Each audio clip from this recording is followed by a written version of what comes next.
Obrigado, Marcos. Está inscrito eu queria ter uma pergunta de internauta e tem uma inscrição. Eu vou fazer a pergunta, a inscrição, se tiver mais um, a gente faz 3, daí vocês respondem. Agora já mais 3 levantaram a mão, certo? 4. Eu vou fazer bloco de 3. A pergunta do internauta é... Bernard é você, tá? O que você acha da proposta do imposto único federal defendido por Marcos Sintra, que faz parte da equipe de Jair Bolsonaro? E o mesmo Gustavo Di Mari pergunta para o Marcos Lisboa: como desincentivar o corporativismo do funcionalismo público no Brasil? Depois está inscrito o professor Ari Plonsky, está inscrito o Alfredo, antes do Silvério, tem o Zé Álvaro Moisés. Então vamos lá. Ari, por favor. Não, vou fazer. Tem a pergunta no internauta e depois tem. Vamos fazer um bloco de 3 perguntas, senão vocês. Eu sou totalmente partidário da posição que foi expressa com ênfase pelo professor Marco Lisboa, de que a gente precisa sair do modelo de que a culpa é do outro. Nós temos que assumir todos nós as nossas responsabilidades, inclusive os economistas e as economistas que participaram dos vários governos, inclusive vocês mesmos, como reconheceram. Eu queria fazer 3 considerações e pedir a gentileza, talvez, de uma posição de vocês. A primeira consideração, na linha do que o professor Glauco apontou, um pouco qual é a saída que não seja o aeroporto.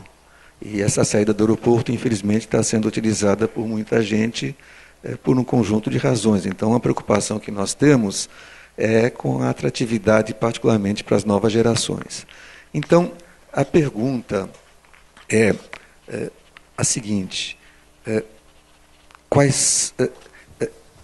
do que eu pude deixar um antecedente, já chego na pergunta. O que eu principalmente pude ouvir de vocês é que é preciso haver reformas de natureza fazendária, vamos chamar assim, entre aspas, profundas, e muito sangue deve correr inexoravelmente. Muito bem.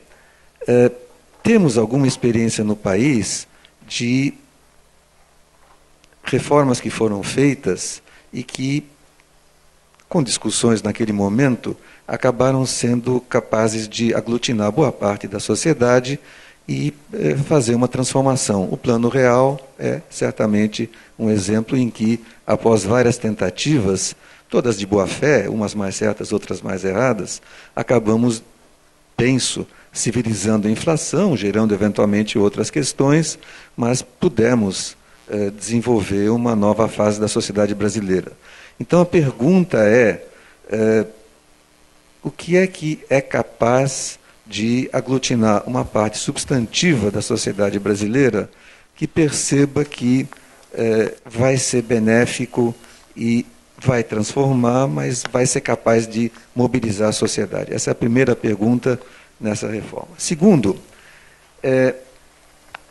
eu entendo que se o tema nosso é economia e não só tributos, há outras dimensões importantes de uma política econômica que devem ser tratadas, como tornar, enfim, a economia mais produtiva, certamente, mas, enfim, que apostas fazer, como fazer com que haja mais investimento do setor privado, etc, etc, etc. Enfim, como transformar, como colocar o país num padrão em que, por exemplo, a gente utiliza o conhecimento que é gerado aqui, inclusive nas universidades, para ajudar a transformar o panorama, vamos dizer assim, econômico do país. Então, a segunda pergunta é: que medidas, a partir dos ativos que nós temos, vocês recomendam para que a gente possa transformar e melhorar o padrão econômico em face das várias coisas que, inclusive, se falou antes aí da reunião começar enquanto a gente estava esperando o tempo. E finalmente, a terceira, sem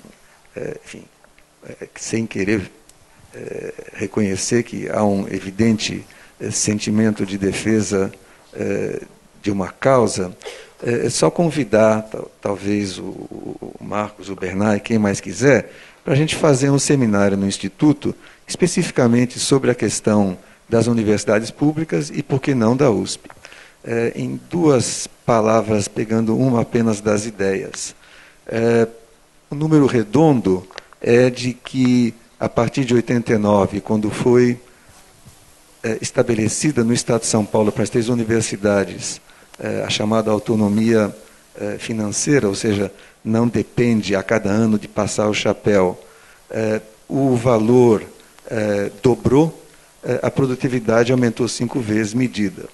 Então, eu não quero polemizar, mas eu penso que a gente precisa olhar a situação real em que a gente está.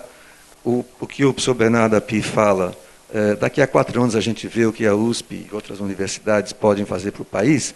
Temos que fazer avaliação fundamentalmente, mas o ciclo de produção e desenvolvimento, formação e etc., não é de 4 anos, me desculpa. É completamente diferente. Então, a gente tem que olhar os ciclos e a realidade como são.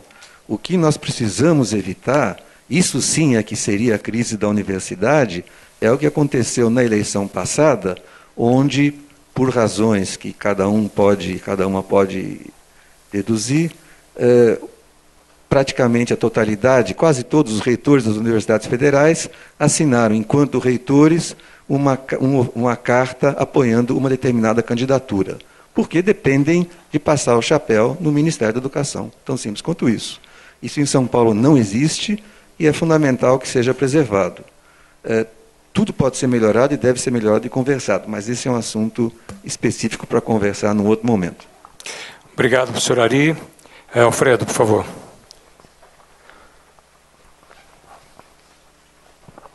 Por onde começar? Há muito o que dizer aqui. Eu vim na esperança de se... Você pode se apresentar, desculpe. Alfredo Maranca, eu sou agente fiscal de renda, sou presidente do Sindicato dos Agentes Fiscais de Renda e parte dessa corja chamada de funcionários públicos, como foi aqui desenhada. É fácil fazer uma caricatura do funcionário público como vagabundo, como privilegiado, tal, e é fácil a gente achar que as soluções dos nossos problemas são de você negar a aposentadoria a um policial militar de 50 anos. Nós estamos já há um tempo, né, cortando gastos primários, só os primários. O resto do gasto público ele continua sendo deslavadamente pago aos bancos, sim, ao sistema financeiro, e não são aos trabalhadores. Quer dizer, discordamos ideologicamente. Né? Discordamos ideologicamente também no fato de que eu acho que a USP é minha alma mater. Eu vim aqui, eu passei a minha vida inteira aqui, eu fui pesquisador aqui. A gente é muito avaliado aqui, sim. Pelo menos era no meu tempo, acredito que é ainda hoje. Avaliações permanentes, só que é avaliado segundo os critérios públicos, segundo os valores da Constituição brasileira. Eu vou cometer a delicadeza de comparar, porque foi falado da USP. O INSPER é uma instituição privada. Os valores do INSPER, eu não sei quais são. Eles são os valores dos sócios dele. Os valores da USP são os valores do povo brasileiro. E eu acho assim muito preocupante que esse debate se faça aqui sem uma contrapartida, sem uma resposta e se ouça esse tipo de acusação aos professores, aos funcionários públicos calado. Eu acho que é injusto e principalmente a previdência social não é um problema tributário, é um problema atuarial. Não se pede nada senão que se reconheça as prestações pagas à Previdência Social. Previdência é um investimento. Entende? Se Previdência é regressivo ou progressivo, ela é regressivo ou progressivo como qualquer investimento bancário. Ela não é diferente disso. Ela é só o reflexo... Agora, claro, o nosso problema é cortar a Previdência do policial militar de 50 anos. Se assim, quer dizer, eu imagino que nós estamos no caminho certo. Já estamos queimando museus, já estamos quebrando o serviço público e sabe-se lá onde vamos chegar. Esse é o meu desabafo aqui só. Obrigado. Eu só queria reafirmar que o debate é absolutamente legítimo e as pessoas, e em especial os dois pesquisadores aqui, têm todo o direito de expressar a opinião deles, como você tem a sua opinião. Entende? Professor José Álvaro Moisés, por favor. É 3, estou dando, esse é o terceiro, com do internauta da 4. Fica nervoso, Beca. Bem, eu queria fazer uma observação que é complementar às duas apresentações, no sentido de que eu acho que o diagnóstico que foi apresentado pelo Bernard e pelo Marcos, eu estou inteiramente de acordo, e não sendo economista, não sendo da área, estou inteiramente de acordo. Acho que o diagnóstico toca nos pontos fundamentais, né, do que nós estamos vivendo, em que sentido e, digamos assim, por quais causas nós somos levados ao desastre que nós estamos vivendo. Há uma dimensão de desastre no que nós estamos vivendo. A metáfora do incêndio, num certo sentido, indica, vai nessa direção. Eu estou de acordo também com o Glauco pediu para os dois apresentadores apresentarem propostas de partida, digamos assim, para mudar a situação. Também estou de acordo nessa direção, particularmente com dois aspectos, né, que são, num certo sentido, indicativos dos demais aspectos que foram mencionados. Por um lado, a questão da Previdência. Se nós não fizermos a reforma da Previdência e enfrentar a questão, como foi dito aqui, o dinheiro vai acabar e, efetivamente, as gerações que, de alguma maneira, virão, não terão como serem beneficiadas por esse serviço público, não é? Por outro lado, eu acho que o segundo ponto que eu vejo como consenso e que é extremamente importante é a ideia de que nós estamos no Brasil, num certo sentido, cruzados pelo papel, pela importância, pelo peso político das corporações. Não reconhecer isso, não enfrentar isso, eu acho que é uma maneira de evitar o diagnóstico correto do problema.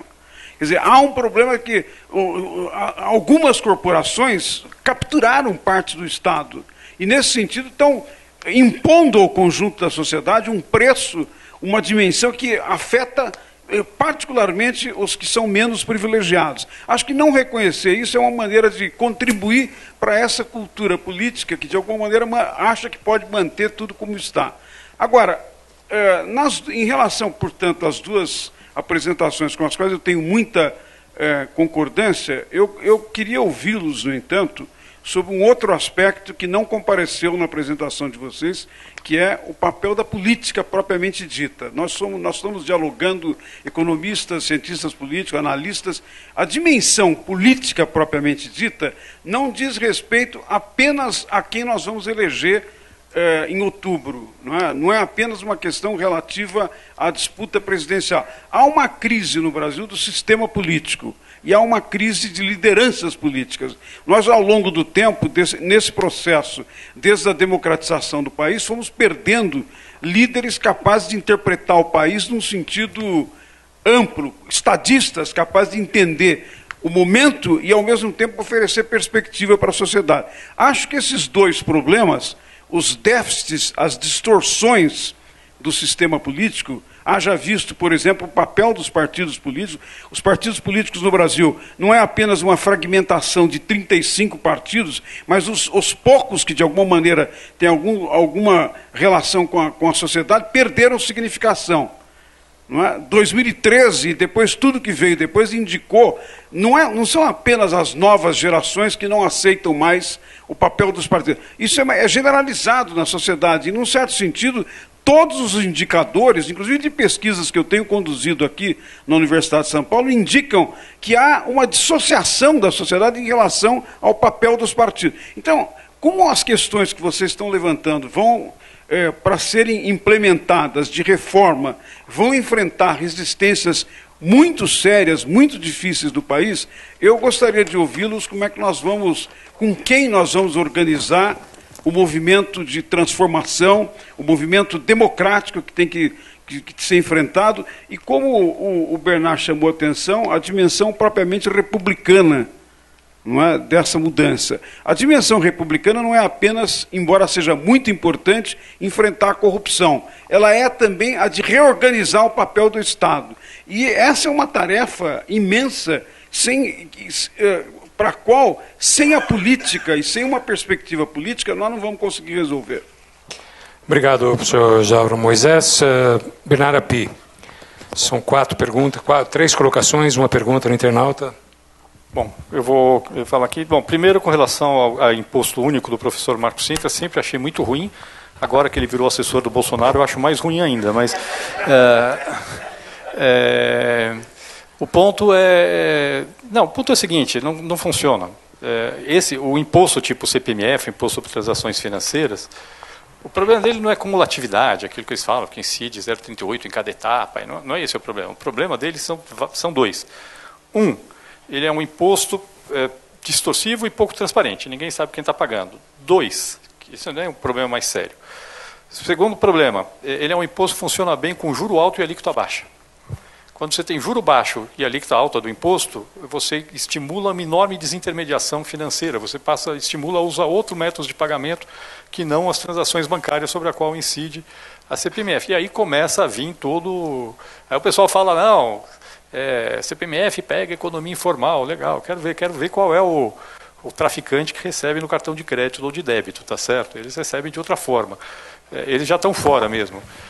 Terceiro, é a parte que a gente não vê, ela gera enormes distorções financeiras.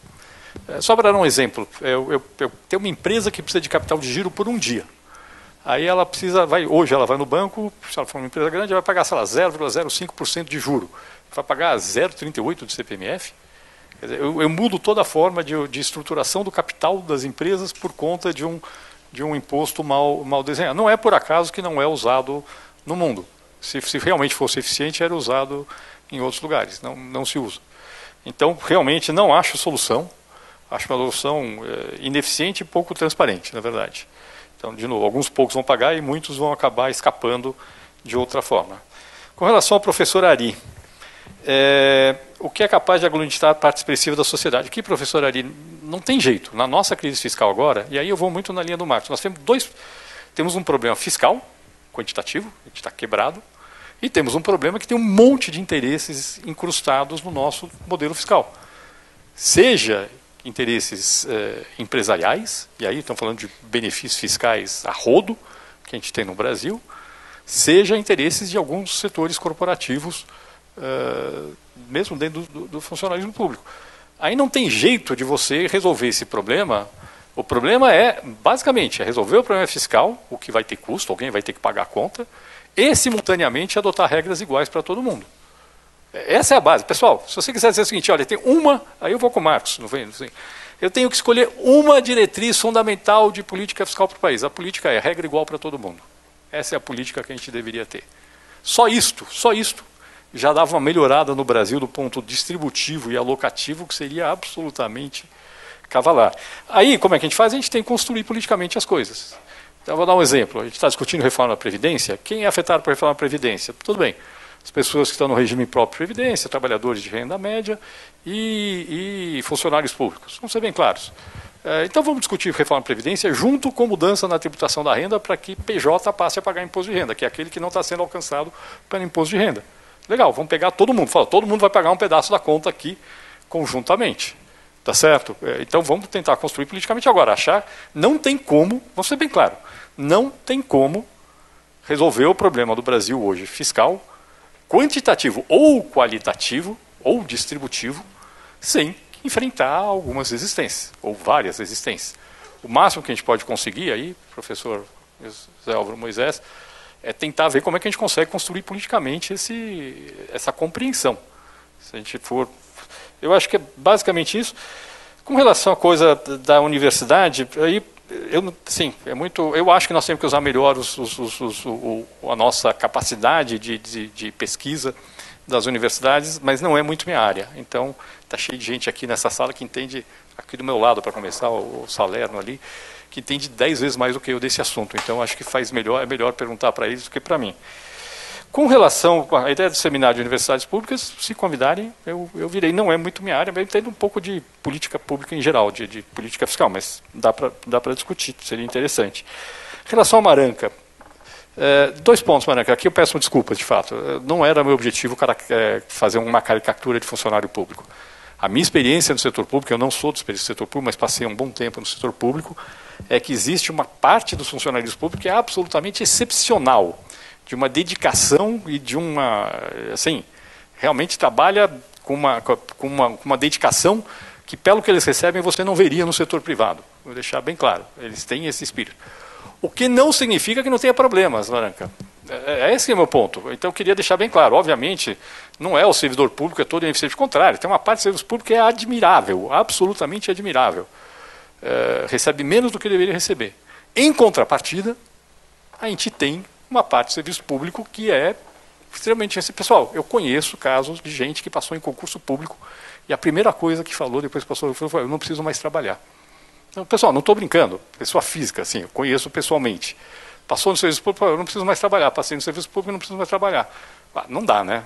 Desculpe. Esse tipo de visão, esse tipo de cabeça, que infelizmente existe, assim como existe por questões de rigidez, funcionários públicos que estão encostados, tá certo? Esse tipo de coisa a gente precisa saber mudar.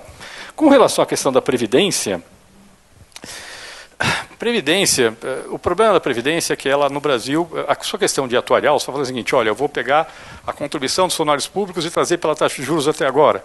Pessoal, desculpe, você quer ter uma coisa que é equilibrada atuarialmente? Qual o problema aqui no Brasil? Por que a taxa de juros é tão alta estruturalmente no Brasil para trás? Por desequilíbrios macroeconômicos. Que desequilíbrios macroeconômicos são esses? Uma parte foi desequilíbrio externo, mas nos últimos anos, desde meados dos anos 2000, por questão fiscal. Se você tem um país em que a despesa primária cresce 6% ao ano acima da inflação, necessariamente você vai ter que ter uma taxa de juros real muito alta para poder segurar a demanda agregada para não ter um aumento da inflação.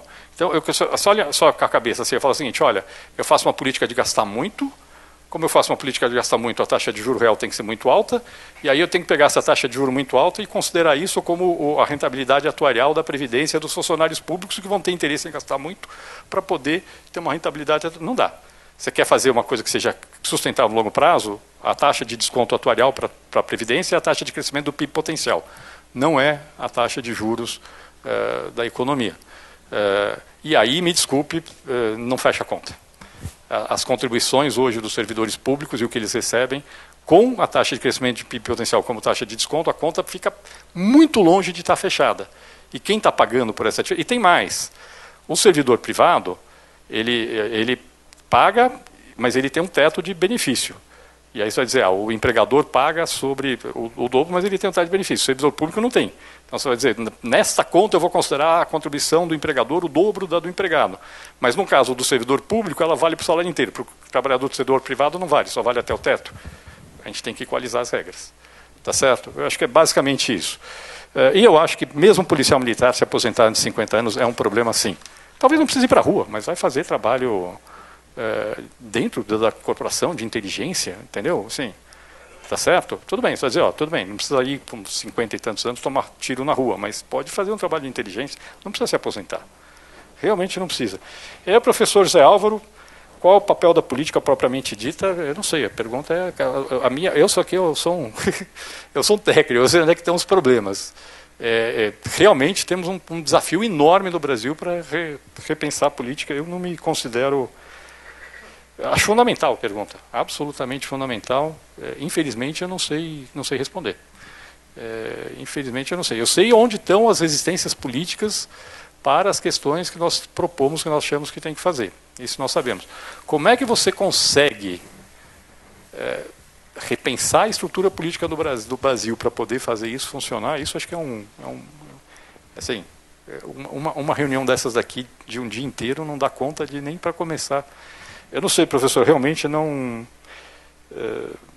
eu acho a questão absolutamente fundamental, quer dizer, como é que a gente consegue montar... No fundo, é uma situação muito estranha, assim, porque a gente não consegue resolver problemas políticos, que é se opor a alguns interesses que estão muito bem consolidados no Brasil, a gente não consegue sair de um imbróglio que impede o país de crescer. Como é que a gente consegue colocar isso para a sociedade entender isso, e como é que a gente consegue montar um apoio político correto para isso, é algo que foge da minha da minha competência. O Marcos é melhor que eu, ele pode falar sobre isso. Marcos. Bom, por partes.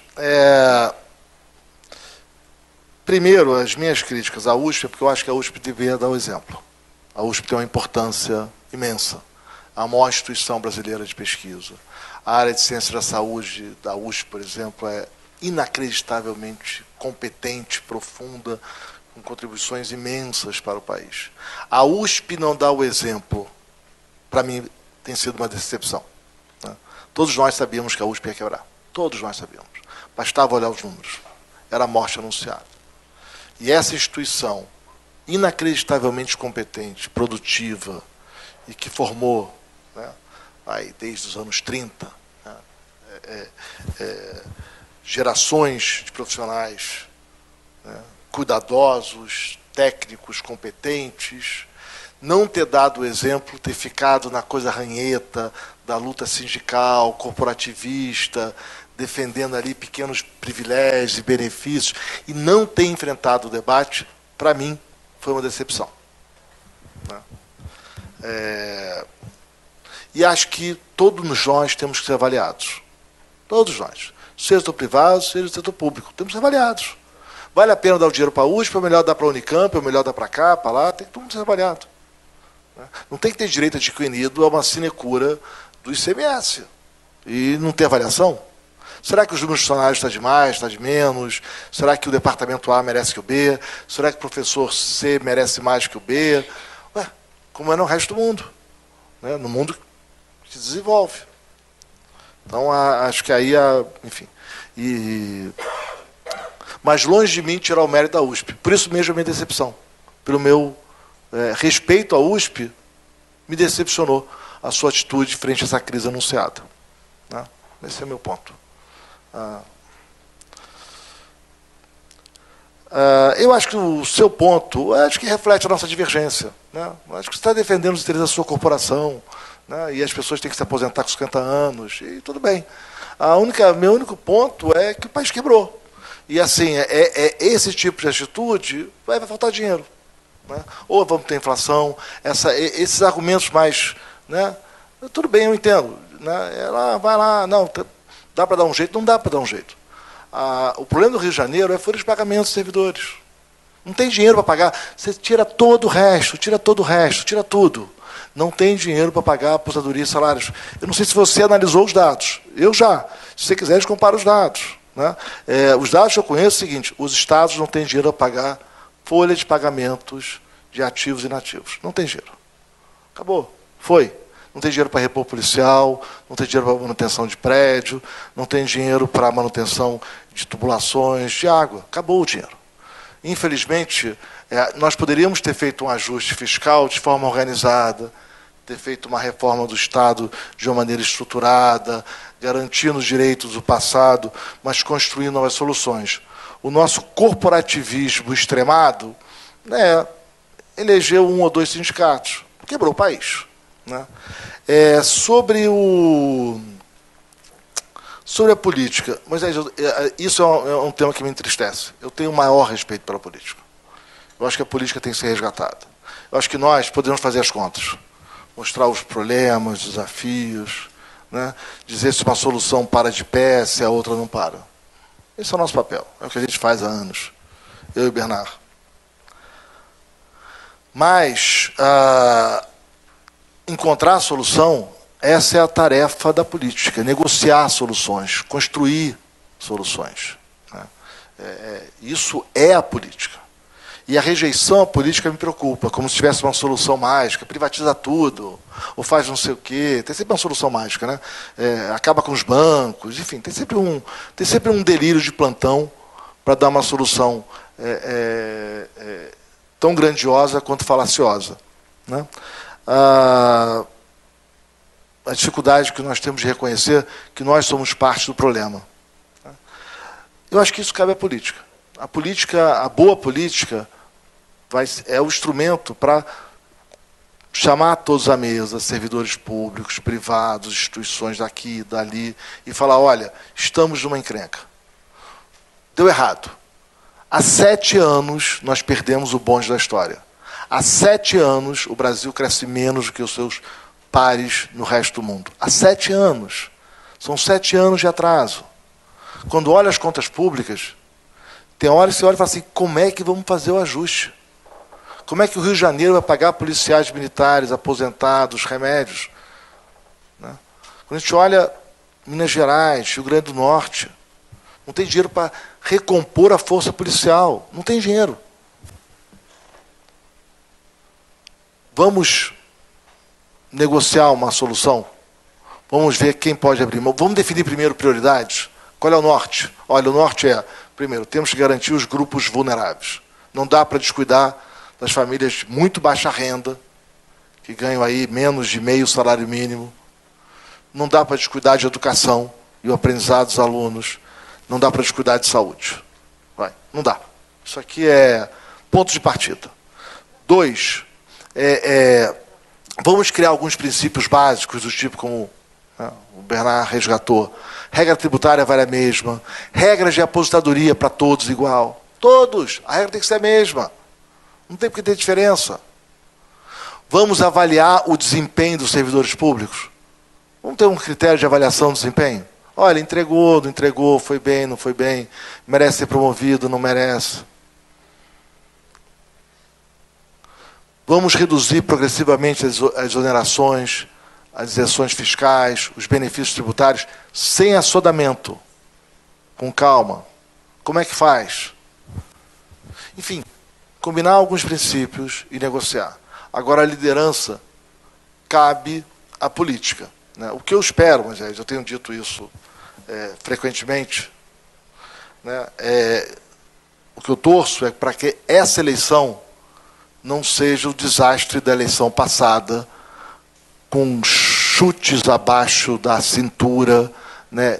Desonestidade, falsificação de dados e uma guerrilha que impeça o diálogo depois de outubro.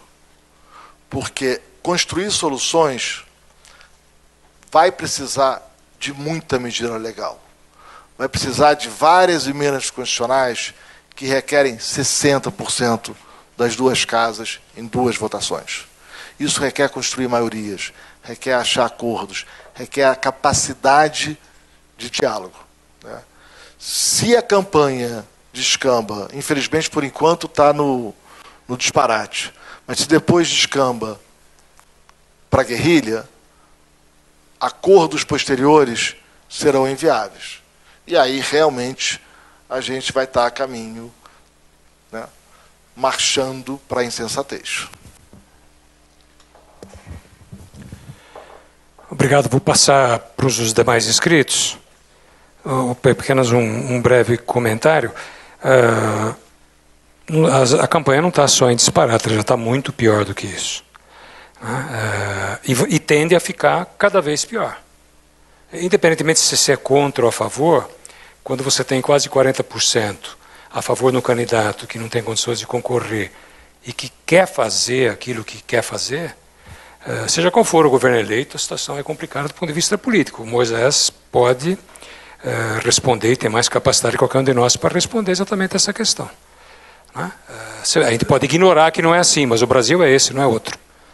Você não tem outro Brasil, porque daí fica mais fácil. Então, sei que você tentou ser otimista no final, mas eu agora estou fazendo a tromba à la Marcos Lisboa, entendeu? Não vai melhorar. Você me desculpe, tá? Desse ponto de vista, não vai. Quem está inscrito é o professor... Esqueci o nome. O professor Silvério, depois o professor Mário Salerno e a nossa colega que trabalha, a Luciana. Tem mais alguém inscrito que eu não vi, por favor? Desculpe. Então, antes da Luciana, é você, tá? Desculpe, professor Silvério. Minha vez agora? Sim, senhor. É um grande prazer. Estou conseguindo. Tá direitinho. Tá ok. Você pode se apresentar, por favor? É um grande prazer participar aqui. Meu nome é Silvério Penin. Sou original da USP, mas leciono em universidades privadas. Né? E como a minha formação é engenheiro, sempre tendo a fazer a análise por curvas, né? A curva que antecede 94, 95, refletia uma situação brasileira muito negativa. A curva, como dizem os engenheiros, tinha uma derivada muito negativa. Então, eu vou propor a discussão baseada em 3 inflexões. A inflexão, normalmente, em termos de matemática, é refletida por uma derivada que muda o sentido, né? Em 94, parece-me que ocorreu a primeira inflexão desse período, quando o Brasil estabeleceu soluções corretivas. Derrubaram a inflação e conseguiram disciplinar a política fiscal. Essa me parece que foi uma curva que sofreu uma inflexão positiva e, portanto, uma derivada positiva. A segunda inflexão ocorreu em 2006, quando a política de gastos públicos foi muito afrouxada. E aí é que me parece que começou uma grande diferença entre o gasto e a arrecadação, com consequências nos anos seguintes, né? A terceira inflexão, parece que foi a mais negativa de todas, né, com derivada mais negativa de todas, ocorreu em 2012 e 2013, com a intervenção regulatória, os exemplos mais significativos, a intervenção regulatória no setor elétrico e nos juros estabelecidos pelo Banco Central, né? Os juros caíram por intervenção presidencial a valores que naquele momento as relações de oferta e procura não permitiam. A consequência mais visível que eu quero acentuar, todas elas já foram devidamente discutidas pelo Bernardo e pelo Marcos Lisboa, que nos brindam frequentemente com excelentes artigos nos jornais, e, portanto, embora não os conheça pessoalmente, os conheço por leitura constante. A consequência mais visível, portanto, não vou analisá-la no plano nacional, embora naturalmente diga respeito ao Brasil. Durante 10 anos, a reconhecidíssima instituição WEF, World Economic Forum, ranqueia o Brasil nos lugares entre 53 a 57 do ponto de vista de produtividade. Na passagem de 2015 para 2016, o Brasil cai 26 posições para o lugar 81º. Bom, os palestrantes e o Glauco fizeram excelentes observações generalizadas. Entretanto, eu penso que é necessário identificar as causas destas inflexões. Ora, se havia uma barafunda total antes de 94, provocada nos 15 anos que antecederam 94, e se no ano 2000, 2002 e até 2005, 2006, o Brasil trilhou um caminho razoavelmente apreciável pelo mundo todo, e de repente ocorreram 2 inflexões negativas que nos colocaram nessa situação dramática que todos estamos preocupados, indignados, penso que qualquer análise deveria considerar esses momentos históricos como base para soluções que efetivamente funcionem. Essa é a minha observação, Glauco. Muito obrigado. Obrigado, professor Silvério. Só queria lembrar que o primeiro governo Fernando Henrique teve uma farra fiscal muito grande. Você precisa rever a sua inflexão, pelo menos 50% dela. Aliás, eu aprendi isso com o Marcos Lisboa, não foi sozinho, certo? Quem vai falar agora é o professor Mário Salerno. Oi, eu sou Mário Sérgio Salerno, sou aqui do Observatório de Inovação e da Poli, do Departamento de Engenharia de Produção. Bom, primeiro, agradecer pelo debate e pela contribuição que os três deram para o país quando vocês estavam no governo. Foi uma época muito interessante, eu estava também, né, mas uma posição mais marginal. Não vou agradecer você não, tá? Eu sei, por isso que eu estou falando antes. Tá? Bom, vamos para frente. Eu tenho uma perguntinha, que acho que a resposta já é difícil, e uma outra pergunta que eu não sei se vou conseguir formular bem. A perguntinha é: qual o programa para a Zona Franca de Manaus? Eu acho uma aberração, mas entre eu achar uma aberração e resolver, tá certo? Não consigo ver uma saída para aquilo. O que seria uma saída para a Zona Franca de Manaus? A segunda pergunta seria algo assim. Quais seriam as 3 medidas que um governo devia fazer? Eu estou admitindo o diagnóstico de vocês. Posso discordar? Vamos simplificar. Estou admitindo o diagnóstico.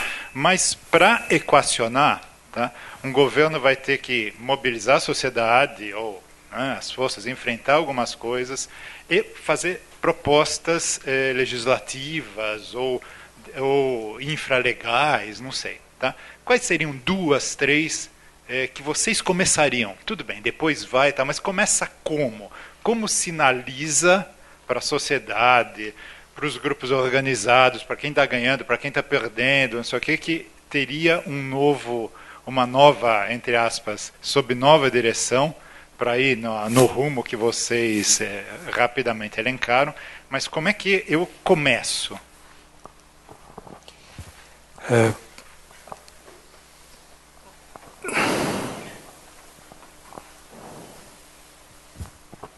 Bom, obrigado, acho que concordo bastante com o que foi colocado. Eu sou Vinícius Brasil, doutorando da Poli, trabalho com o professor Mário Salerno no Laboratório de Gestão da Inovação. Eu queria falar um pouco, a gente falou muito do corporativismo público, e acho que o Marcos Lisboa usa muito o termo país da meia entrada, né? E falar um pouco do corporativismo privado ali, da empresarial. Como seriam estratégias práticas para lidar em um primeiro momento com esse corporativismo em um país onde normalmente o setor produtivo está acostumado com proteção, subsídio, intervencionismo, etc.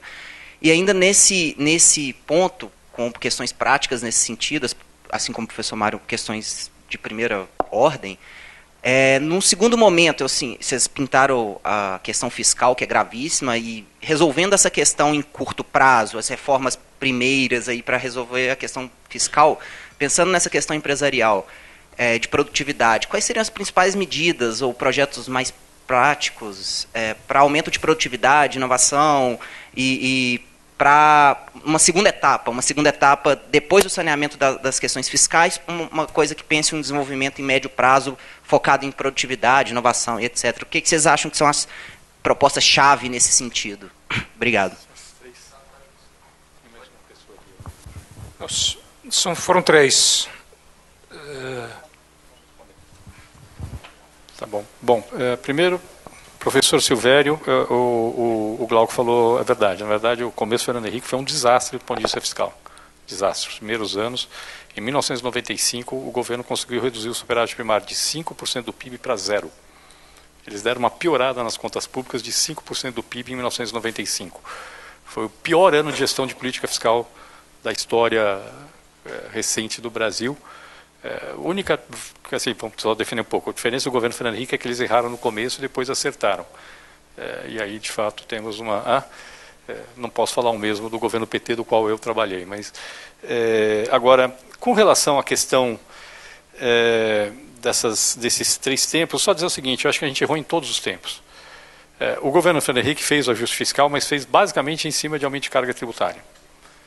Que não assim, a despesa pública, se você pegar o governo Fernando Henrique e o governo Lula, ela cresceu mais ou menos a mesma coisa. Nos 2 governos cresceu mais ou menos 6% ao ano acima da inflação. Tá certo? Perto disso. Então, no fundo, nenhum deles fez ajuste para valer, sendo bem claro. Tá certo? Então, não vamos aqui achar que tem uns deles ajustaram via carga tributária, ou o governo Lula deu sorte, porque teve um aumentozinho de carga tributária no começo do governo, mas depois a economia do mundo ajudou muito. Então, a receita passou a crescer muito e permitiu você manter o superávit primário com a despesa crescendo muito. Só que o problema é que os 2 erraram. Nenhum dos 2, de fato, fez uma política de contenção de despesa e muito menos uma política cíclica de poupar em momentos de vacas gordas para poder gastar em momentos de vacas magras, que é o que a gente não sabe fazer no Brasil, que teria sido a política ideal nos dois casos. Então, assim, temos coisas para não fazer, claramente, esses problemas aí do governo Dilma, de medidas microeconômicas, foram um desastre para a produtividade, é um problema. Agora, a questão fiscal, acho que a gente não tem nenhuma boa referência no passado, a gente tem que aprender. A gente tem hoje essa coisa aí do teto dos gastos, mas, de novo, aí é exagerado. Aí o Brasil é 8 ou 80, entendeu? Assim, a gente passa do despesa primária crescendo 6% ao ano para uma coisa irrealista que a gente achar que vai conseguir crescer 0% ao ano daqui até 2026. Não vamos conseguir. Deixar bem claro, a discussão é como é que nós vamos fazer uma coisa bem feita para não crescer 6% ao ano, para não abandonar o que a gente tem e voltar para a situação atual. Aqui eu não vou entrar porque eu precisaria de uma meia hora para discutir quais seriam as opções. Mas basicamente é isso, quer dizer, não dá, assim, a gente não tem uma ótima referência no passado. Não temos. Em termos de gestão política fiscal, não temos. Nem no governo Fernando Henrique, nem no começo do governo Lula, quando a gente estava lá, o Marcos e eu. Com relação ao Mário, só Zona Franca de Manaus. A única questão aqui é ver, tem formas mais eficientes de fazer política lá. Tá certo? Vamos ser bem claro, pessoal, cada emprego direto na Zona Franca de Manaus custa, em termos de renúncia de tributos federais, cerca de R$200 mil por ano. R$200 mil cada emprego. Ok? Esse é o custo da Zona Franca de renúncia de tributos federais. Aí vai dizer o seguinte, olha, tem formas mais eficientes de fazer política lá? Tem. Se eu pegar 1/4 disso e contratar todos os funcionários da Zona Franca de Manaus como fiscais da floresta, eu vou estar fazendo uma política melhor do ponto de vista distributivo e melhor do ponto de vista... Não é o que eu estou propondo, mas estou dizendo que tem forma, é uma imagem, tem formas mais eficientes de fazer, de tratar da questão. Só para dar um exemplo, é mais eficiente você fazer call center em Manaus do que indústria. E subsidiar o call center. Por quê? Porque call center não exige caminhão. Só um satélite lá em cima para o qual você manda e volta com ele. Entendeu? Só para dar um exemplo. Tem formas mais eficientes. Não estamos dizendo que não tem que ter transição. Você não pode fazer a coisa sem desmontar, mas vamos pensar qual é a forma mais eficiente e por que... assim, o que tem lá é uma forma extremamente ineficiente de garantir a renda na região. Está aumentando. Então é o seguinte, vamos fazer, eu estou brincando, mas a coisa dos fiscais da floresta, no limite, é mais eficiente que a Zona Franca. Então vai custar 1/4 do que custa para o governo federal, e eu pelo menos não vou ter um monte de caminhão rodando o país à toa, que nem a gente tem hoje. 3 medidas para começar. Bom, eu acho que eu faria a reforma da Previdência, sem ela, não esquece, não tem ajuste fiscal possível, eu juntaria com aquilo que eu falei, eu faria a reforma da Previdência junto com mudanças na tributação da renda para pegar pessoas de alta renda que pagam pouco imposto no Brasil, porque eu acho que amarra bem, politicamente eu acho que amarra bem. Ninguém está discutindo isso, mas eu acho que amarra bem. E eu faria aí sim, vou vender meu peixe, eu faria simultaneamente a reforma da tributação de bens e serviços, porque eu acho que num horizonte de 10, 15 anos, é a mudança com mais impacto sobre o PIB potencial que você consegue fazer, a mudança com mais efeito sobre o crescimento da produtividade do Brasil que você consegue fazer. E o aumento da produtividade ajuda a resolver o problema das contas públicas também. Tá certo? Então eu ficaria nessas 3. Previdência, mudança da tributação da renda para... Pessoal, tudo, não sei se vocês entenderam, a mudança da tributação da renda é para ter regra igual para todo mundo. A mudança da tributação de bens e serviços é para ter regra igual para todo mundo. É isso que a gente está propondo. É bom do ponto de vista distributivo e é bom do ponto de vista da eficiência econômica. É simultaneamente bom. Não estou falando que é fácil politicamente, tá? Nenhum deles. E o Vinícius, bom, a questão do corporativismo eu vou deixar para o Marcos resolver. Como aumentar a produtividade. Como aumentar a produtividade. Tem que deixar alguma coisa para o Marcos, né, afinal de contas. Não, como aumentar a produtividade, volto a falar. Aí tem é uma agenda, é o que a gente chama de agenda microeconômica. Eu falei, no horizonte curto, médio prazo, a medida mais importante é a reforma da tributação de bens e serviços, a eliminação de distorções de benefícios fiscais, que vem junto com ela. Em cima disso, você tem um monte de coisa para fazer o mercado de crédito, o mercado de capitais funcionar de forma mais eficiente, reduzir burocracia. Aí tem um monte de medidas pontuais que tem podem ter um efeito muito importante. No longo prazo, é a educação de qualidade. É a qualidade da educação, não é só a educação. Digníssimo, já que você vai resolver todos os problemas do corporativismo. vamos lá. Primeiro, Silvério, esse tem um ponto importante. Tá? Teve um momento ali que o país parecia indo para outro rumo. Acho que fim do Sarney, aquela atrapalhada do Collor inacreditável, mas pelo menos algumas coisas ali, enfim, acabaram sendo benéficas no meio daquela sucessão de equívocos. Mas, sobretudo, Itamar, Fernando Henrique, primeiro Lula. Acho que aí parecia que o Brasil tinha encontrado um rumo de casa. Era um país, regras meio claras, né? Redução da concessão de benefícios discricionários, né? Maior abertura comercial, maior exposição à concorrência, mais meritocracia no serviço público, avaliação de aprendizado dos alunos com o provão do Paulo Renato, né? Entre várias medidas. Parecia que o país estava achando o seu rumo de casa mesmo. Políticas sociais, né? Quer dizer, o gasto público concentrado em educação, em saúde, né?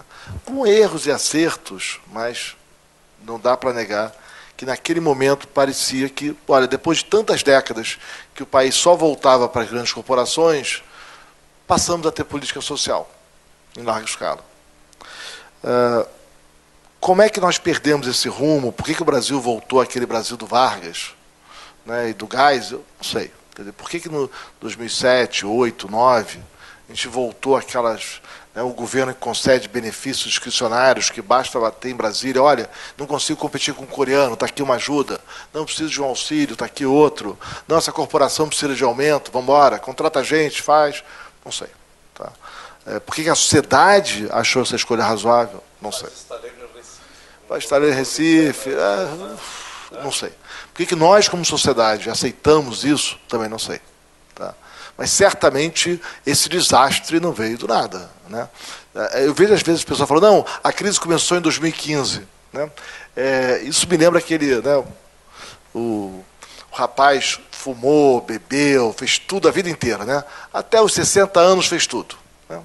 Aos 60 anos ele continua a fazer tudo, mas ele trocou a carne por peixe. 6 meses depois descobre que tem câncer. A culpa é do peixe. Né? Não foram de 60 anos de despropósito. Não foram. A culpa foi do peixe. Até os 60 anos eu estava bem, né? Agora com 60 anos e 6 meses eu tenho um câncer. Foi o peixe. Né? Foi o que mudou. Né? Quer dizer, é impressionante como todos os projetos apoiados pelo governo Lula, no seu segundo mandato, deram errado. Eu não sei se algum sobra. Tá? Não sei se algum sobra. Mas todo mundo começou ali ter uma maldição de Midas ali, naquele processo. Então, será que o Brasil vai voltar a essa parte, ou o Brasil vai fazer um debate, vai optar por voltar àquela agenda social-democrata, republicana, dos anos FHC, primeiro Lula? Acho que esse é o debate que eu esperaria ver nessa eleição. Né? Deixei a pergunta primeira para o Beca. Você fala das 3 ou 4 medidas primeiras. Quer dizer, eu acho não tem como escapar da urgência fiscal. O Estado está quebrado. Não tem dinheiro. Acabou o dinheiro. Tá? Então isso passa por uma agenda imensa, que tem reforma da Previdência. Os Estados não têm saída sem rever o regime dos policiais militares, dos professores, das aposentadorias. Né? O dinheiro acabou. Não tem saída. Podemos achar que não, que dá um jeito. Não vai ter contra-cheque no fim do mês. Tá? Então, acho que os servidores públicos deveriam se aliar a essa agenda e não se opor a ela. Porque, caso contrário, vai faltar salário. Né? Tem que rever as exonerações tributárias, os benefícios fiscais. Enfim, não tem jeito, acabou o dinheiro, acabou. Todo mundo tem que contribuir para sair da história. Setor público e setor privado. Não tem saída. Crédito subsidiado, arroldão. Pois é, não tem mais dinheiro. Essa é a primeira agenda. A segunda agenda é uma agenda progressiva de abertura comercial e equalização das regras do jogo. Né? Economia de mercado funciona bem quando há concorrência. Se você, a cada dificuldade, escolhe proteções, o mercado não funciona. O mercado é tão ruim quanto qualquer outro regime fechado. Tem que haver concorrência. Deixar a concorrência entrar. Se o navio chinês é mais barato que o brasileiro e nós não temos condições num prazo razoável, a um custo razoável, de produzir navios tão baratos como os chineses, vamos comprar os chineses. E vamos usar os nossos dinheiros para fazer estrada, energia, educação, tanta coisa para fazer. Não falta uso para os recursos públicos. Né? É melhor do que gastar com o que não vai dar muito certo, vai ficar mais caro. Né? Esse é um exemplo. Então, a abertura comercial. Né? Terceiro, né? Equalização das regras tributárias. Tá? É curioso no Brasil como a gente confunde a pequena empresa com o pequeno investidor. Olha, tem pequeno investidor de grande empresa. Grandes investidores das grandes empresas, com frequência, são fundos de pensão privados. Ou a Previ, do Banco do Brasil. Então, grandes empresas têm pequenos investidores. Né? Dali que sai a aposentadoria de pequenas pessoas. E algumas pequenas empresas têm grandes investidores. Tem empresas do simples, do lucro presumido, que dão de resultado para os seus sócios 1 milhão, 2 milhões, 10 milhões por ano de resultado. A empresa pode ser pequena, mas o resultado é grande. Então, essa mania brasileira de olhar pequena empresa é uma história, grande empresa, né, e associar pequena empresa com pequeno investidor, grande empresa com grande acionista, é um equívoco lamentável, leva a essas distorções que o Brasil tem. Você tem que olhar quanto recebe o proprietário do negócio. Se você recebe 1 milhão de uma pequena empresa ou 1 milhão de uma grande empresa, o tratamento tem que ser o mesmo. Né? Então, equalizar as regras tributárias para acabar com essa confusão. É impressionante o caos tributário do país. E quantas empresas estão desistindo do Brasil porque não aguentam mais esse caos tributário, estão indo embora. Muitas empresas não investem mais no Brasil e estão fechando os seus negócios aqui. O Brasil vai ficar mais pobre em função do regime tributário. E parte da confusão do regime tributário é porque o dinheiro acabou e os governos estão desesperados, fazendo qualquer coisa para arrecadar mais. Muda a interpretação da norma, mexe aqui, mexe acolá, dá incentivo para o fiscal ir lá atrás do negócio. Né? E eles vão atrás, os fiscais estão seguindo a orientação do governo. Mas é o desespero, porque não tem dinheiro para pagar a conta no fim do mês.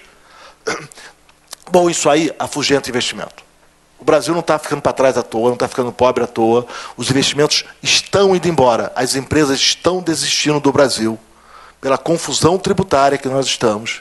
E parte da confusão tributária vem de não enfrentarmos o ajuste fiscal e ter que ficar inventando, caçando empresas para poder arrecadar mais. Bom, eu tenho falado muito do setor privado. Né? A minha entrada, em princípio, o meu maior tema é o setor privado. Né? Eu acho que muitas vezes se critica o governo Dilma, tudo bem que ali o nível de incompetência era inacreditável, que ali tem que entrar por um dia para o manual. Eu confesso que eu fico constrangido quando eu tenho que explicar algumas medidas daquele governo, como a exoneração. Né? Falo assim, mas como é que alguém pode conceber uma medida mais estapafúrdia do que a exoneração parcial? Né? Não sei. Assim, pergunta para quem fez, né? Não faço a menor ideia. Ou várias daquelas políticas que não passam em qualquer manual básico do que deve se fazer em economia. Mas, por mais atrapalhado tenha sido aquele governo, o setor privado é sócio. O governo fez o que o setor privado demandava, por meio dessas corporações. Né? E não dá para agora dizer que não. Veja bem, aquele governo... Quando me falam aquele governo, eu falo assim, vem cá, você na época estava defendendo a abertura comercial ou estava defendendo regras de conteúdo nacional? Você apoiou o PSI, as políticas de proteção dos subsídios? Né? Aquele governo ali era um governo incompetente, tudo bem. Ninguém ali sabia fazer conta, é verdade. Não sabia a economia, tudo bem. Mas o setor privado foi sócio do problema. Apoiou a intervenção do setor elétrico. Apoiou os disparates, como usar depósito judicial para pagar despesas dos governos estaduais. Então, ali não tem muita saída fácil. Ninguém fica bem na história do desastre dos últimos anos. Como é que constrói uma solução? Como é que enfrenta isso? Eu acho que, para começar, por meio da transparência. Foi a bela medida da TLP. Agora, quer dar subsídio para crédito BNDES? Tudo bem, não tem problema. Vai no orçamento, pega o recurso e explica, olha, eu quero dar subsídio para o setor A, B ou C. Vai custar tanto, o resultado é tanto. Quer dizer, nós temos que resgatar a governança básica da política pública. Olha, eu quero gastar dinheiro com atividade X. Ótimo. Primeiro, o dinheiro público vai ajudar? Sim ou não? Por que você acha que vai? Eu tenho essa evidência. Não tem evidência, é meu palpite. Palpite não vale. Não, eu tenho aqui a evidência que está... Bom, os outros países do mundo, como é que fazem? Como é que os países da OCDE fazem? Eles fazem esse tipo de política? Levanta, é fácil hoje. Levanta lá, todo mundo faz. Como é que faz? Está aqui, ó, assim. Por exemplo, gestão do setor público. Como é que é incentivo? Tem incentivo para auditor fiscalizar a empresa? Não tem? Como é que funciona? Como é que é a governança do processo tributário? É como no Brasil, em outros países? Levanta. Está aí, os dados da OCDE estão disponíveis. Como é que o resto do mundo faz esse tipo de política? Bom, e qual é a proposta específica para o caso brasileiro? Ah, a proposta é assim, vou dar subsídio para atividade tal. O que você espera que aconteça? Tem que ter um plano de negócio. Olha, eu espero que o setor se desenvolva, ele vai ter uma meta de exportação, ele vai crescer a sua participação no comércio mundial de X%, Y%. Quais são as expectativas e as metas de resultado esperadas? O que você faz se a política der errado? Como é que você faz? Tem que ter, qual é a cláusula de saída? E se ela fracassou? Tentei desenvolver a indústria A no Brasil, fracassou. E aí, você fecha? Como é que você não fecha? Né? Avaliação independente do resultado. Todos os microdados de política pública deveriam estar disponíveis para avaliação independente. Não tem que ser segredo de governo. Que história é essa? Você vai dar subsídio para alguém, você tem que saber o quanto você está dando dinheiro público para aquela atividade, qual é o resultado esperado, né? E capacidade de interromper a política em caso de fracasso.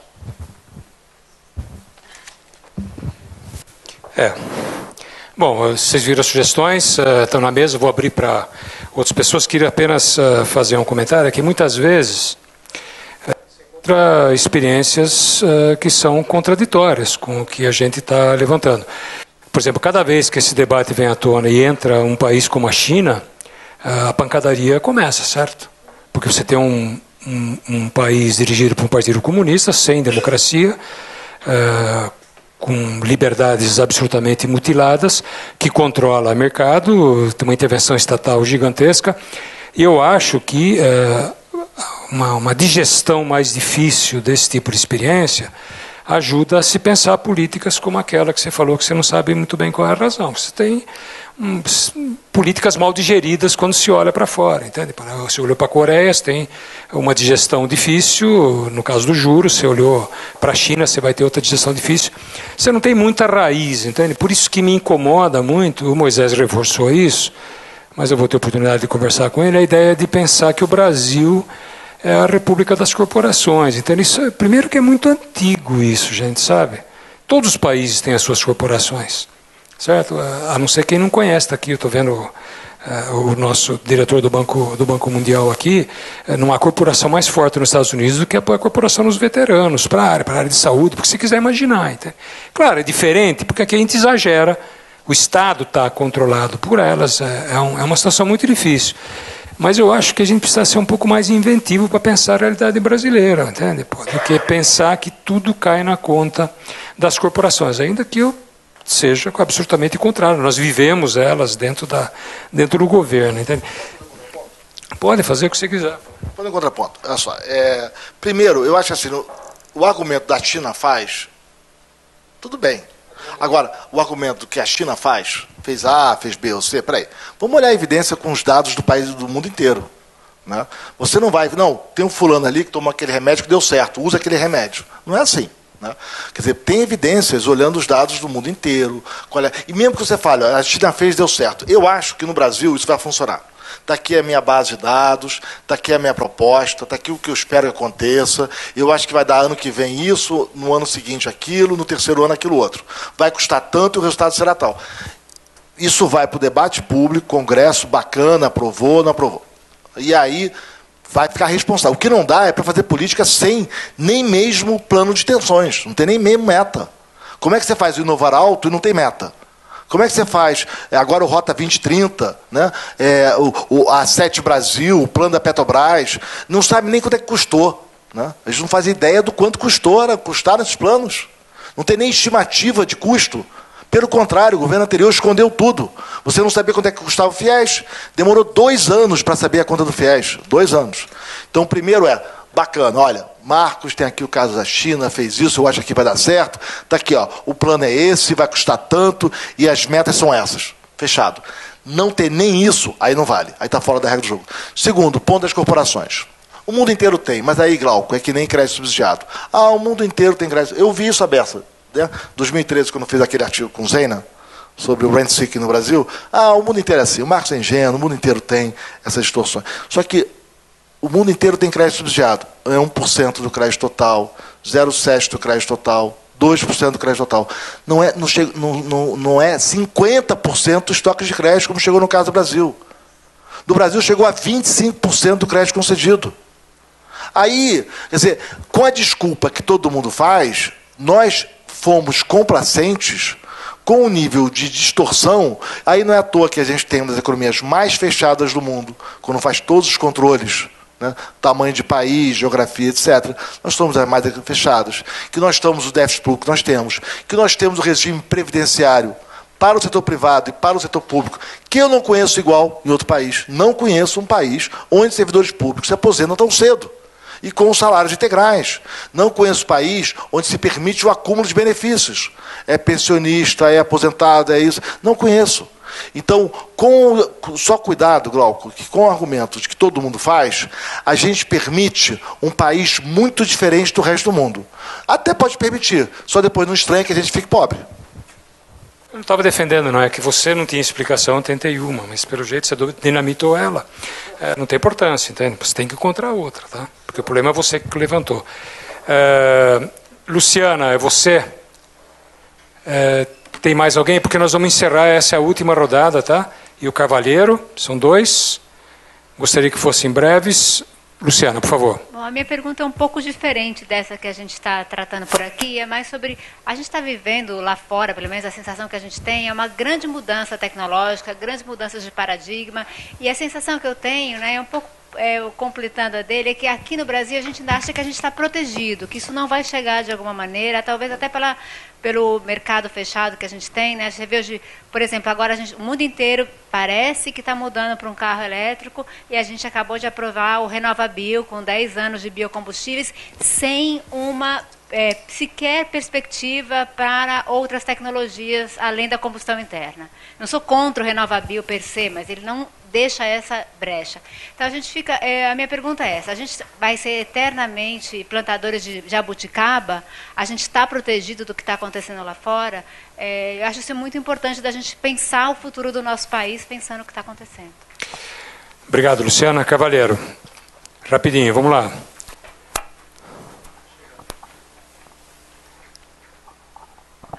José Carvalheiro, Medicina de Ribeirão Preto e Observatório de Inovação aqui do IEA. As últimas intervenções, inclusive a da Luciana, entraram na temática que eu queria abordar. O Marcos e o Glauco enveredaram também por esse terreno. Eu tenho um viés que eu faço saúde global e, portanto, eu estava o tempo todo pensando, nós não somos piores do que o resto do mundo. O mundo está apresentando um quadro que nós temos que verificar que se reflete aqui. Ontem nós tivemos manifestações expressivas contra o presidente da República e a reforma da Previdência. Não foi contra o Temer na Candelária, foi contra o Putin, né? Manifestações expressivas nas grandes cidades russas contra o Putin por causa da reforma. Bah, o que eu queria comentar era o fato de que o mundo está atravessando um quadro que as ciências sociais americanas estão traduzindo pelo hífen.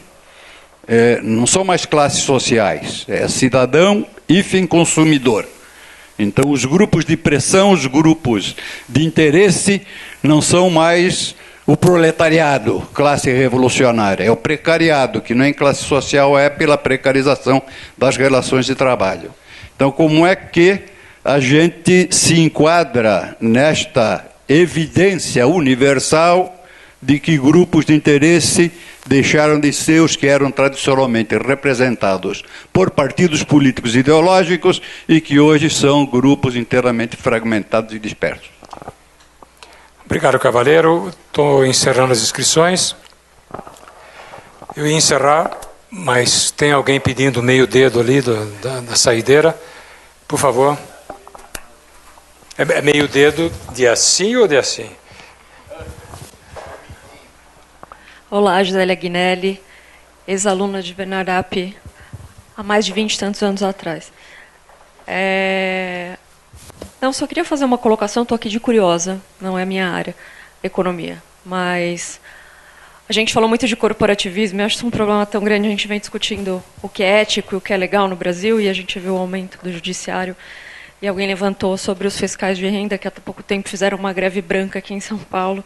Você deixa de arrecadar, pressiona o governo, vai para a Lesp, o governo abre e se aumentou o salário dos funcionários públicos, dos fiscais de renda no estado de São Paulo. Então, assim, só queria discutir um pouco essa coisa do que é ético e o que é legal, e vem se discutindo tanto nos últimos tempos aqui em São Paulo. Obrigado. Vou passar agora. Vocês respondem e, se puder encerrar, seria legal, tá? Você começa? Porque tua brilhantina está acabando. Você reparou, teu cabelo está ficando. Pois é. Quero mais esvoaçante, assim. Uhum. Bom, Bom, Luciana, assim, de novo, aqui o tempo é muito curto. Os nossos problemas aqui no Brasil estão antes da gente conseguir discutir a questão tecnológica, por incrível que pareça. Assim, a gente tem um sistema tão torto. Só para dar uma ideia, aqui no Brasil a gente tributa diferente bem do que é serviço. Só que o mundo cada vez menos claro o que é bem, o que é serviço, o que é intangível. Só isso, só aqui já temos um problema.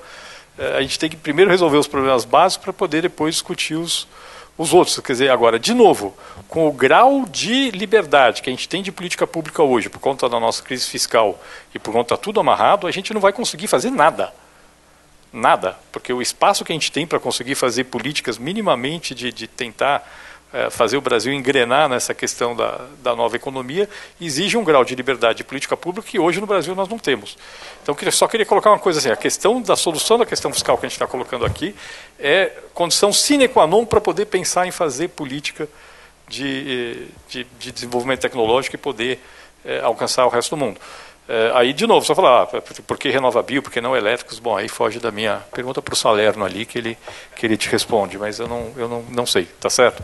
Só estou te dizendo assim, olha, não adianta a gente querer discutir essas coisas se a gente não tiver a condição básica de fazer política tecnológica. Professor Carvalheiro, temos que fazer aqui, de novo, a questão é política, acho que foge da minha competência, como lidar com grupos dispersos. A minha pergunta é como construir uma maioria política que as pessoas entendam que você vai ter que enfrentar grupos dispersos para poder crescer o país. Simplesmente isso, crescer. Estou falando assim, o básico. Assim, se a gente não fizer isso, a gente não cresce.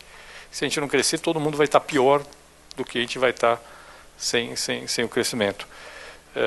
Mas essa é uma questão de construção política que realmente foge da minha capacidade. Bom, a questão da Joélia aí é, de novo, a questão que é ético, que é corporativo, de volta a falar de novo, a gente tem que ter bom senso. Tem uma questão, sim, tem uma coisa super básica que é o famoso em casa que falta pão, todo mundo briga, como é que é? Todo mundo briga e todo mundo tem razão. Todo mundo tem razão, aquela coisa lá. Está faltando pão no Brasil, então no fundo acaba, às vezes até demandas que são pertinentes a gente não consegue avaliar. Tem uma questão importante que a gente queria colocar, que eu não falei antes, que valeria a pena colocar, que é um pouco a relação entre salário do funcionalismo público e salário do setor privado. O Brasil, em termos de número de servidores públicos, está mais ou menos igual ao padrão mundial. Em termos de massa salarial dos servidores públicos, está bem acima do padrão mundial. É verdade, o salário médio do servidor público no Brasil, relativamente ao salário médio da população, é mais alto do que no resto do mundo. Bom, não sei, estou falando estatísticas que eu tenho. Mas a gente devia ter, então, até nesse ponto de vista, a gente tem uma estrutura muito ruim. Porque por que a gente não pode, por exemplo, definir o salário do servidor público em relação a alguém que tem uma responsabilidade equivalente no setor privado, quando isso é possível? Por que a gente não pode, em vez de ficar discutindo o salário do servidor público como proporção do salário do ministro do Supremo Tribunal Federal, que é o que a gente faz no Brasil? Tá certo? A gente está fazendo tudo torto aqui. Então a nossa referência não é a pessoa que tem a mesma qualificação do setor privado, é o ministro do Supremo Tribunal Federal, que honestamente, pela responsabilidade que eles têm, deveriam ganhar mais do que ganham. Pelo menos se eu for olhar para a responsabilidade equivalente do setor privado. Obviamente, agora não pode, obviamente, isso aí puxar toda a minha experiência no governo, é bem legal assim.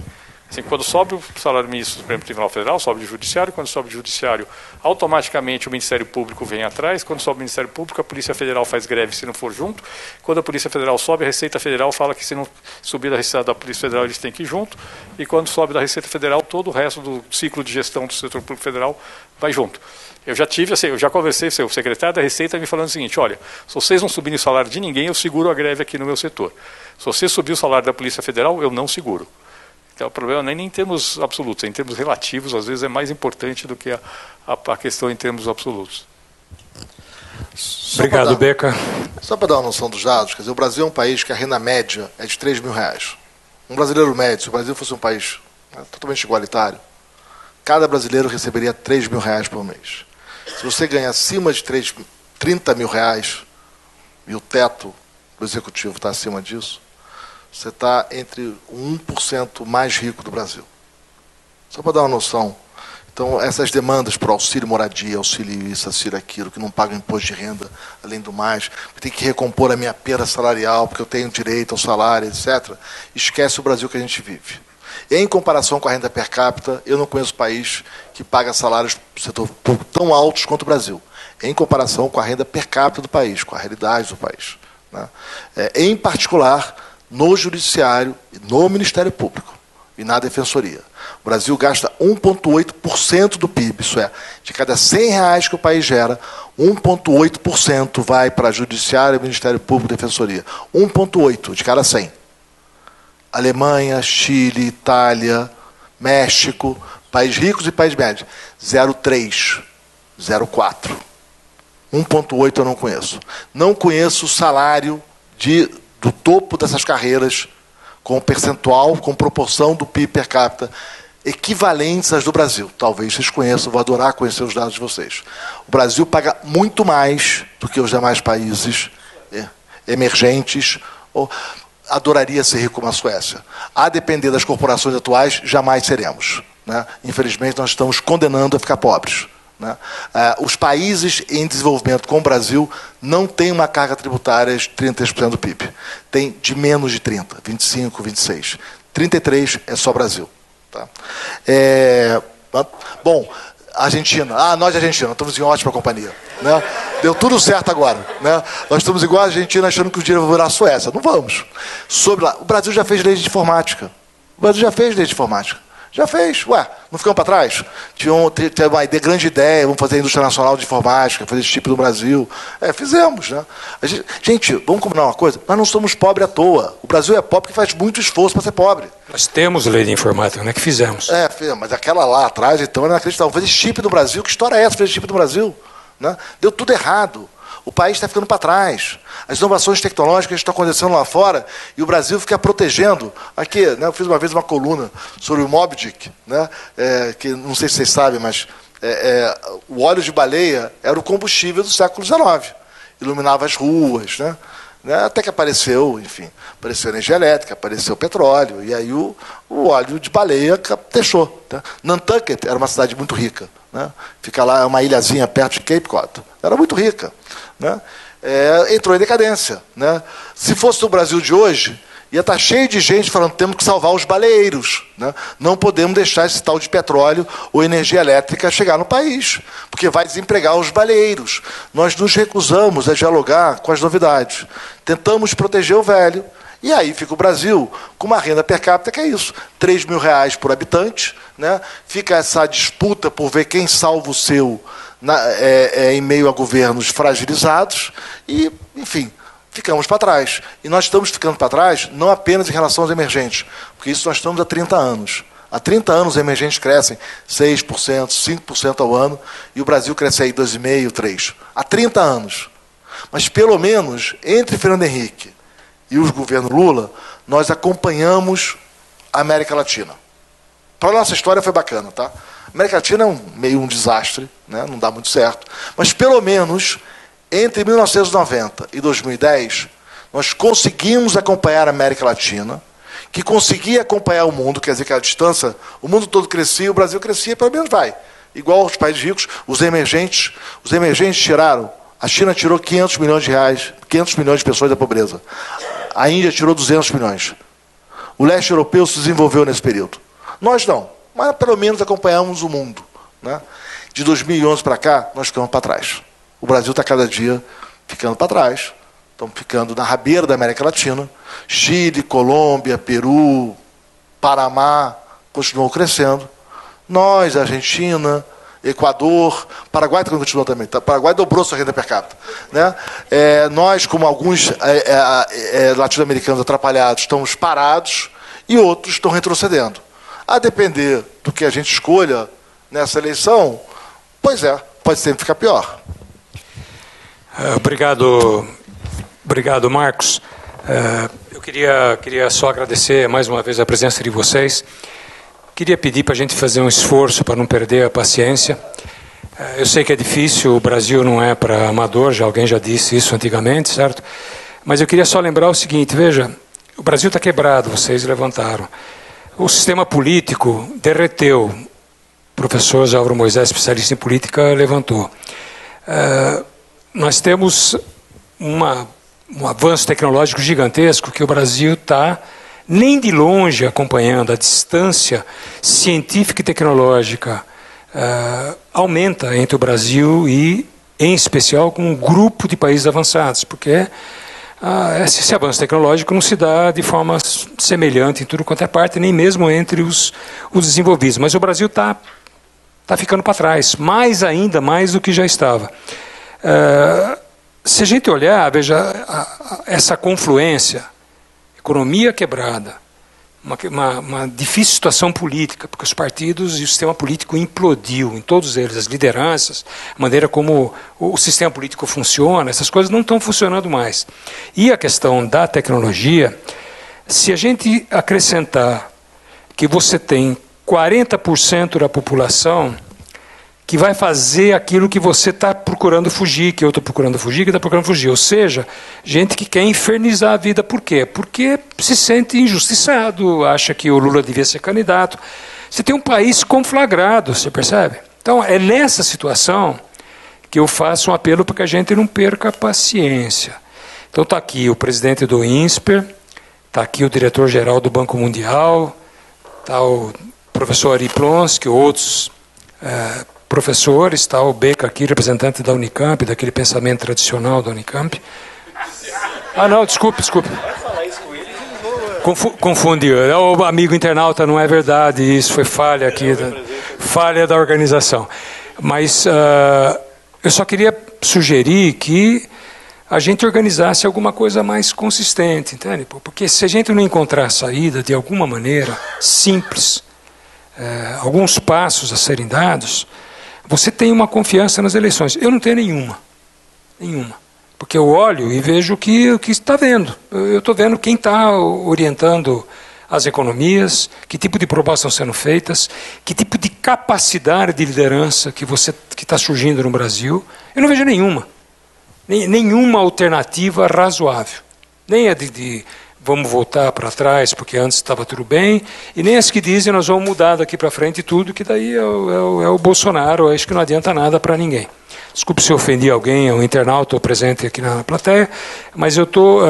então, como você fala, nós temos que assumir as nossas responsabilidades. Eu gostaria de assumir as nossas responsabilidades pensando, sugerindo, apresentando propostas. Então, eu não sei se a gente vai conseguir fazer isso, mas fica desde já o convite para o INSPER, fica para o Centro de Planejamento Tributário, fica para o Banco Mundial, fica para o Instituto de Estudos Avançados, que a gente promova um encontro que a gente consiga fazer esse debate, que eu acho bastante qualificado, mas que a gente consiga pôr no papel e encontre alguns pontos comuns para a gente poder orientar o trabalho. Eu não vejo alternativa política. O Brasil vai purgar. Como vai purgar na economia, porque vocês têm várias propostas e todas elas demandam 5, 10, 15 anos para dar algum resultado. A reforma da Previdência é chave para fazer o ajuste fiscal, é verdade. Quanto tempo demora para começar a dar resultado? Você sabe disso melhor do que eu. O tempo de resposta desse tipo de política mais estruturante é longo, sempre foi. E o salário está batendo a porta, a conta de luz está batendo a porta. E como você bem disse, não tem dinheiro para fazer isso. Aqui na USP é a mesma coisa, em todo lugar. É assim. Então eu acho que essa tranquilidade para pôr 15, 20 pessoas em torno de uma mesa, gente que pensa diferente, não gente que pensa igual. Porque gente que pensa igual é mais fácil. A gente monta clube de futebol, monta clube de amigos, ou faço um grupo no Facebook, é mais fácil. Gente que pensa diferente, que respeita a opinião dos outros, a gente senta. Vamos tentar fazer, talvez o IEA possa puxar, talvez o INSPER possa puxar, entende? algum tipo de discussão, o Banco Mundial pode puxar, para a gente sentar e organizar, estruturar 10, 15 propostas bonitinhas para montar uma agenda, gente.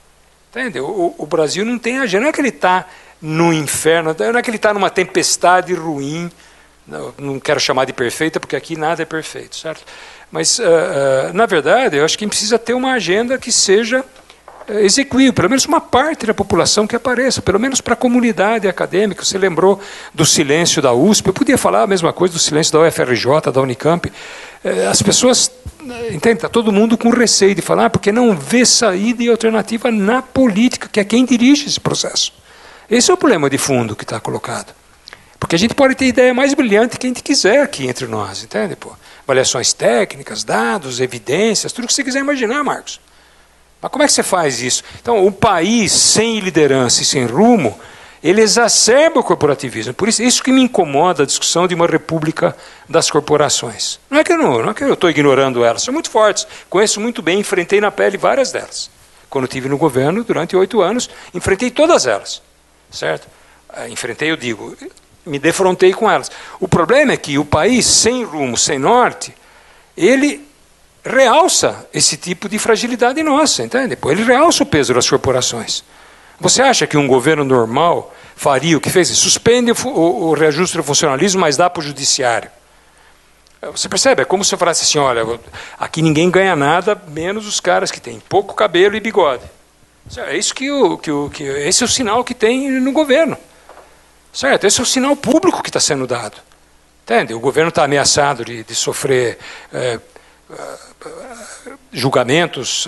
Então, o que ele faz? Ele dá um aumento no judiciário, ele cede a uma das corporações mais poderosas que tem no Brasil. Não é a única, evidentemente não é a única.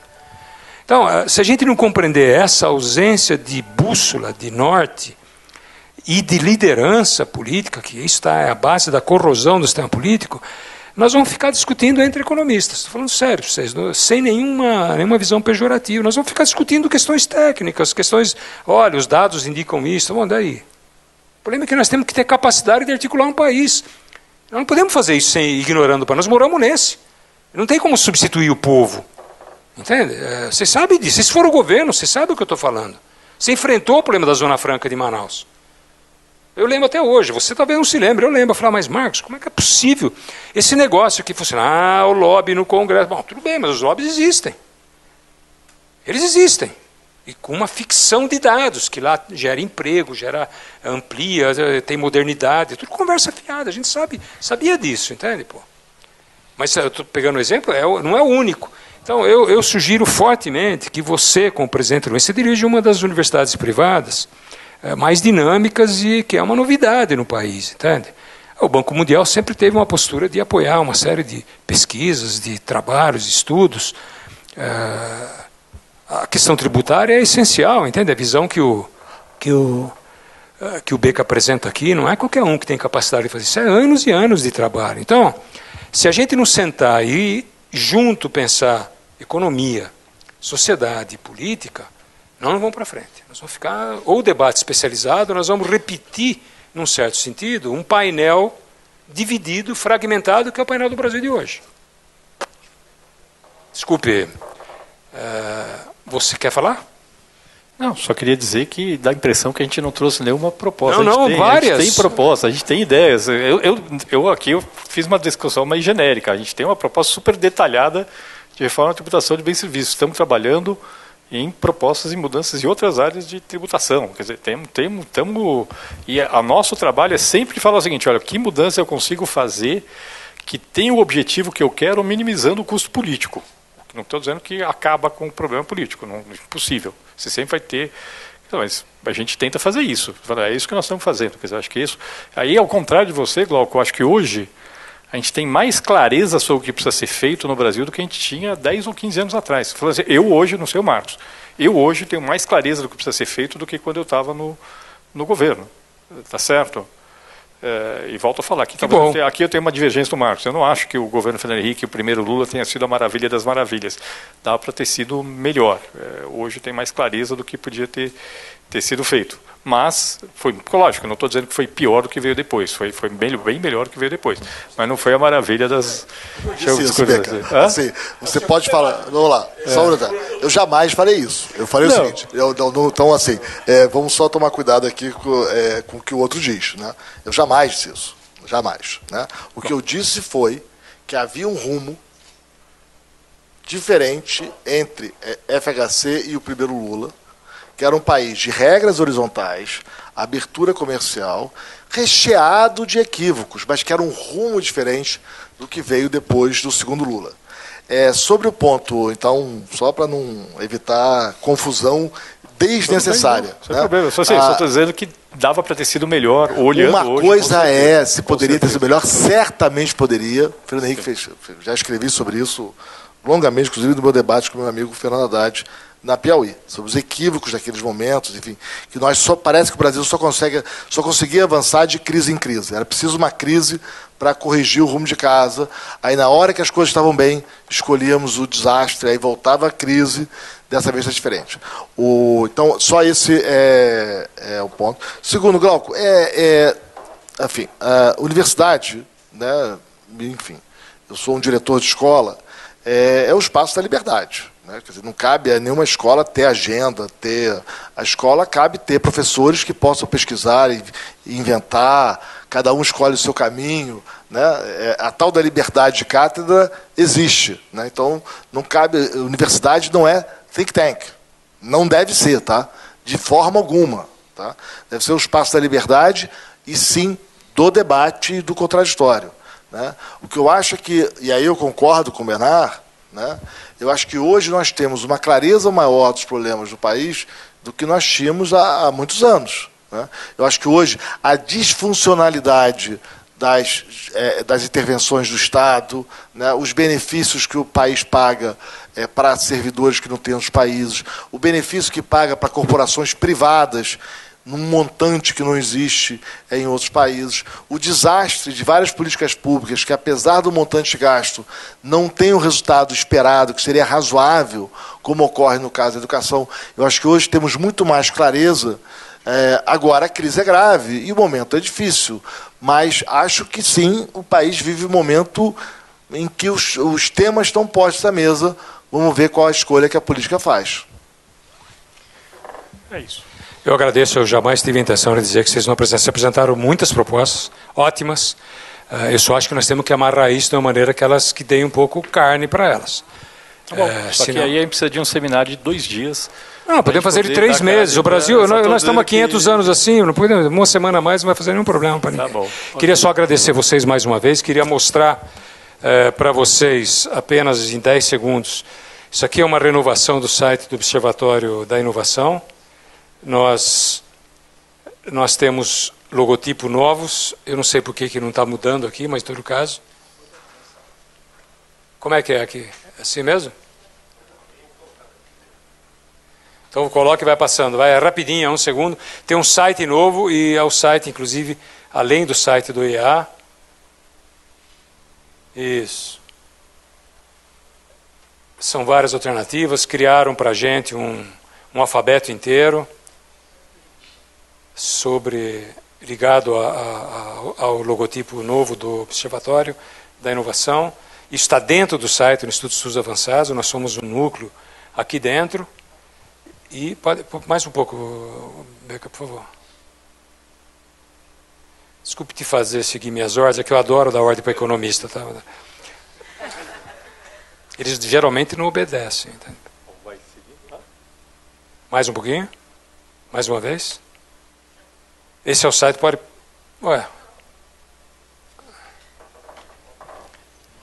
O que aconteceu? Pulou? Sumiu. Anterior, é o site. Aí. Esse é o site novo do Observatório, nós estamos inaugurando uma TV Inovação, então vocês vão, inclusive, fazer parte dela, que nós vamos tirar pedaços do debate de hoje, aqueles que mais deram confusão, evidentemente, certo? Nós vamos pôr lá no site do Observatório, pôr você brigando com o Bernard Api, entende? Por isso tudo nós vamos fazer. Mas vocês estão convidados, se quiserem, a escrever ou a mandar vídeos. Isso aqui acho que ajuda a difundir o Instituto SUS Avançados e ajuda a difundir inovação, tecnologia, que eu acho que é bastante legal. E tem vários itens, nós temos um núcleo de direito e inovação que está funcionando bastante bem, muita gente ligado, tem núcleo de inteligência artificial, então nós estamos montando uma série de atividades, vocês estão convidados a participar e a participar do próprio site, se vocês quiserem entrar e encontrar o vídeo, inclusive o vídeo de hoje, eu acho que 1, 2 dias ele está lá, porque é o Instituto SUS Avançados que sobe o vídeo, ele tem que ser preparado para subir no site, na midioteca do Instituto SUS Avançados. Quero agradecer mais uma vez a presença de todos e todas, do professor Ari Plonsky, do meu amigo Marcos Lisboa, do Beca, e o próximo debate é dia 13 de setembro, com Sidney Kleiner, que é presidente do Einstein, ele vai falar sobre saúde. Dia 13, depois dia 20 nós teremos gestão gestão pública e gestão pública só ciência, tecnologia e inovação é 17 dia 13 é o Sidney Kleiner, presidente do Einstein, dia 17 é ciência, tecnologia e inovação com o Carlos Américo Pacheco, que é diretor-presidente da FAPESP, e a Fernanda Denegri, que é diretora do IPEA. Dia 20 é o debate com a Evelyn Levi sobre gestão pública. E dia 20... Desculpe. O último é saúde. E dia 28 de setembro é o debate sobre saúde com o Drauzio Varela e o Mário Schaffer, da Faculdade de Medicina. Quem vai fazer a mediação é o professor Krieger, José Eduardo Krieger, que foi pró-reitor aqui. A gente se encontra aqui novamente. Então, dia 13 é o próximo debate, depois, dia 17, Ciência e Tecnologia, dia 20, Gestão Pública, e dia 27 é o último debate do ciclo, que é sobre saúde. Vocês estão todos convidados, se não puderem vir, acompanhem pela internet. Quero agradecer a todo mundo, quero agradecer a todos os colegas que estão citados aqui, e ao Marcos mais uma vez, e ao Beca, desculpe pela minha incompreensão, tá bom?